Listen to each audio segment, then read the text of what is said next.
Hello and welcome to a unusually, for the moment, still morning here in beautiful Nova Scotia. Welcome to my channel, The Optimistic Gardener. My name is Steve Farley. So as I said, early morning, before work, before I walk from the front room to the kitchen at the moment to do my work, thought I'd do a bit of work finishing off this raised bed, filling it up.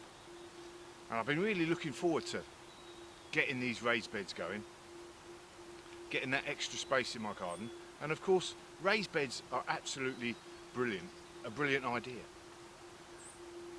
It allows you to control the type of soil you've got in there. It's easier to sort of plant in, especially when it's at this height. It's easier to weed, etc. Lots of real positives about using a raised bed, and I think there's a video up there on the real pluses and minuses on raised beds up on the screen there now. But there are a couple of minuses. By their very nature, raised, you've got an amount of soil and they dry out quickly. Obviously, they're not surrounded by the earth, so that there's just wood around there, so they'll heat up quicker, which is one of the positives. But that will also mean they will dry out quicker. So therefore, you have to do a lot more watering. Now, as a rule, I fill the bottom of my raised beds with sort of all sorts of organic matter and manure, etc., to get some real good quality soil in there to help with water retention. But I also put in there lots of wood, etc. But I've been reading into it a bit more. So what I'm doing now is I'm more borrowing from what's called Hugelkultur. Now, Hugelkultur is a technique pioneered by an Austrian, Sepp Holzer, I believe his name is. And basically what you're doing is he's borrowed from nature. And what happens is you get a load of old logs, organic matter, leaves, etc. You put them in the middle, and then you dump a load of soil on top of them. As you can see in the picture there, you've basically got this core of old logs and new logs all the way along, and then you've got this mound of earth over the top, and that's obviously what you're planting into a sort of hillside. So there's a couple of positives in that, and the first one is you're obviously increasing your surface area because it's a hill and not a flat. You've got more planting area. Now, I'm not going to be using that positive in my raised beds, but I am going to borrow from the Hugelkultur technique of filling it first with all these logs. What I've actually done, I've done it the wrong way round, because I didn't. It was winter when I started this, and I've dumped a load of horse manure, etc., in the bottom, and now I've got all the logs on top. It doesn't really matter. So what is the positive about dumping all these logs in your raised bed? Well, the first one, a really obvious one, is you're saving money, because I haven't got to put as much compost in that bed now, which costs me money, unless you can unless you can create compost on a massive level to be able to fill that bed up, which I can't, even though I've got a lot of space. I have to buy it in, costs a bit of money. But I haven't got to fill it up so much because I've got all these logs in there. So that's a positive. But the real benefit of Hugelkultur is, so you've got all the logs, etc., underneath. As they rot down and it starts to rain, etc., they start to act like a sponge. And they soak up all this water, and then when it stops raining and when you have long dry periods, they'll start to release that water, and your plants have access to a ready-made reservoir instead of you having to water all the time. So that other positive benefit is not having to water hardly at all for an early Hugelkultur bed, because it's got all of that sump of that tank of logs that have got all that water sponged up inside them, ready to release it over dry periods. So there's an excellent positive for using, another positive for using this technique.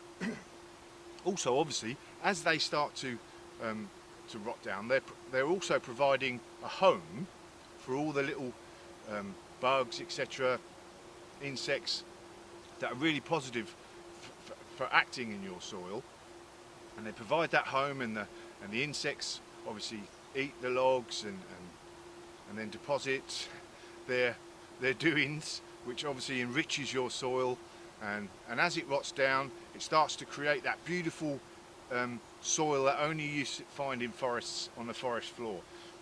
And that's the whole point, is you're borrowing from nature, and that's what happens all the time. Trees fall down, leaves go over it, they start to rot down, the insects start to eat all the logs. As you can see, all that crumbly stuff all starts to rot down nicely, creating really good quality, rich soil, because you don't have to water forests, do you? So it's rotting down and creating that extra soil. So there is another excellent reason why you want to be using this sort of hugelkultur technique. So another really positive effect of using the hugelkultur, and as they rot down, is all the logs, etc., they're providing food and home for all the beneficial fungi that really help your plants, and actually provide a sort of an information and food highway for the nutrients for all your plants. All the mycorrhizae and all that sort of funny name stuff, but it's really beneficial to your plants. This, again, as the logs rot down, they're providing the food and the home and the great conditions for that mycorrhizae to grow and become a real beneficial part of your bed. So before I fill this in with earth, let's have a quick look, see in a bit more detail what I've got in here. So like I said, I've got some old rotten logs that I got out of the woods, and some new, so you don't have to just have old rotten logs. I've got new branches from some of the trees that I've just cut down.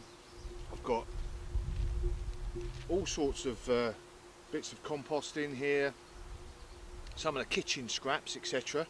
And like I said, I've got manure, quite fresh manure down in the bottom. I should have done it the other way around, logs first, then the manure, and then earth, etc. But it doesn't matter, it's all going to rot down to a really good compost in the end. But these logs are going to act as that sump of water and a little home for all the little bugs, the good bugs as well as the bad bugs, but all the bugs over the years. Right, best get filling this in.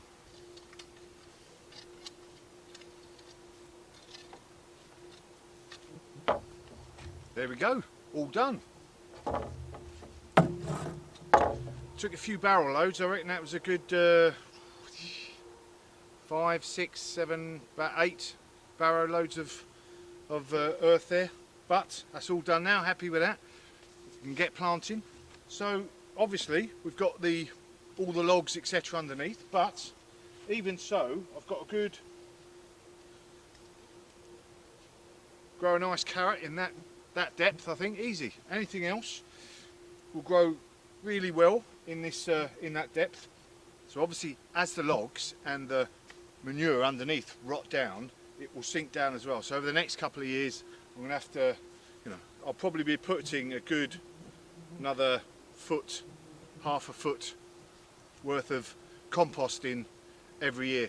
Every year I like to top up my beds with compost anyway, but it will sink down quite a bit over the next couple of years with the rotting down. But I hopefully won't have to water this as much. This is south facing as well, so this will get a lot of sun, so potentially it could dry out being a raised bed. But with this sump and a good bit of rain, should hold the water and the nutrients, and we should have some lovely tomatoes. I think I'm going to be growing here. Some lovely tomatoes and maybe some cucumbers and things like that really like the sun. Can you see the black fly around me? Unbelievable. Mind you, actually, seeing as you're here, if you're interested in these raised beds I've made with pallets and you haven't seen them before, check out the screen above, and there's the pallet raised bed I made earlier, and that'll be on the screen there now. If you like this video, don't forget to click like, and obviously if you haven't subscribed, you silly billies, you should be subscribing. Anyway, job's a good one.